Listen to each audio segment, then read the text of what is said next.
Once you've applied a document code to a file, you may need to update that existing document code.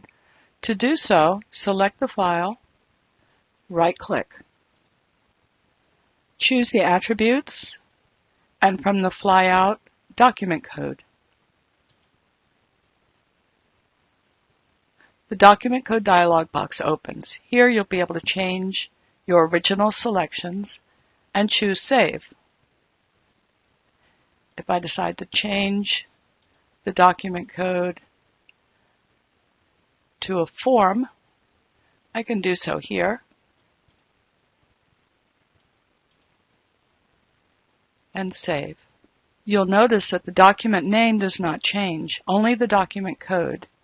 You may need to rename the file and can do so by selecting the file and choosing Rename from the menu. And here you can change the name of the document.